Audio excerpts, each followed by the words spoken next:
చూస్ country delight, live better. ఇప్పుడే country delight app ని download చేసుకోండి.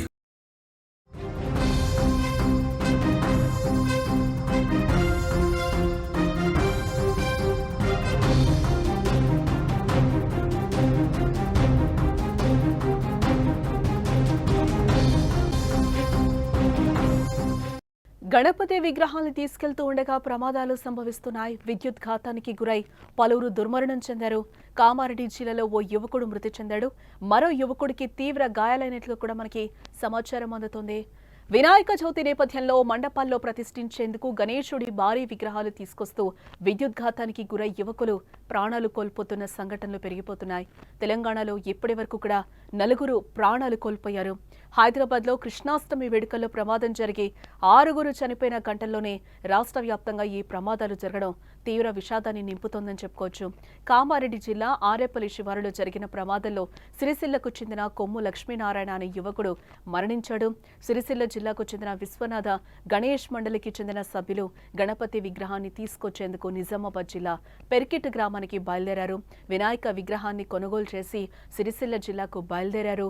సరిగ్గా కామారెడ్డి జిల్లా పాల్వంచ మండలం ఆరేపల్లి స్టేజ్ వద్దకు రాగానే గణపతి విగ్రహానికి విద్యుత్ వైర్ తగలడంతో గణపతి విగ్రహానికి ఆనుకొని ఉన్న లక్ష్మీనారాయణ అక్కడికక్కడే మృతి చెందాడు.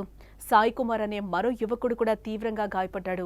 వెంటనే గణేష్ మండలి సభ్యులు గాయపడిన సాయి కుమార్ ను చికిత్స నిమిత్తం కామారెడ్డి ఆసుపత్రికి తరలించారు. సంఘటనా స్థలానికి పోలీసులు చేరుకుని పరిస్థితిని సమీక్షించి మృతదేహాన్ని పోస్టుమార్టం నిమిత్తం కామారెడ్డి ఏరియా హాస్పిటల్కు తరలించడం జరిగింది. ఈ మేరకు మాచారెడ్డి పోలీసులు కూడా కేసు నమోదు చేసుకుని దర్యాప్తు చేస్తున్నారు. వినాయక విగ్రహాలను తీసుకెళ్లే సమయంలో యువత చాలా జాగ్రత్తలు పాటించాలని కూడా పోలీసులు కూడా సూచిస్తూ ఉన్నారు.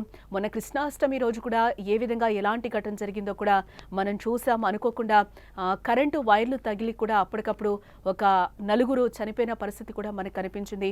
ఇదే నేపథ్యంలో మనకి ఇంకొక వారం రోజుల్లో వినాయక చవితి ఉత్సవాలు కూడా ఉన్నాయి. ఇదే నేపథ్యంలో యువత కూడా చాలా ఉత్సాహంగా పాల్గొంటూ ఉంటుంది. ఇదే నేపథ్యంలో భారీ ఎత్తున విగ్రహాల్ని కూడా తీసుకువెళ్తూ ఉంటారు. వారి వారి మండపాల్లో అలంకరించుకోవడానికి తీసుకెళ్తూ ఉంటారు. ఇదే నేపథ్యంలో అనుకోని ప్రమాదాలు కూడా సంభవిస్తూ ఉంటాయి.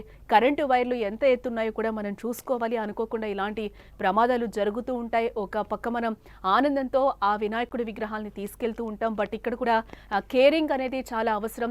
ఆ కేబుల్స్ అనేవి ఎంత ఎత్తులో ఉన్నాయి, ఏ విధంగా ఉన్నాయి, అందులో వర్షాకాలం ఎక్కడ పడితే అక్కడ కూడా కరెంట్ షాక్స్ తగులుతూ ఉంటాయి. కాబట్టి చాలా జాగ్రత్తలు పాటించాలి, జాగ్రత్తగా ఉండాలి అంటూ కూడా పోలీసులు కూడా ఒక రకమైన హెచ్చరికలు అయితే జారీ చేస్తున్నారు.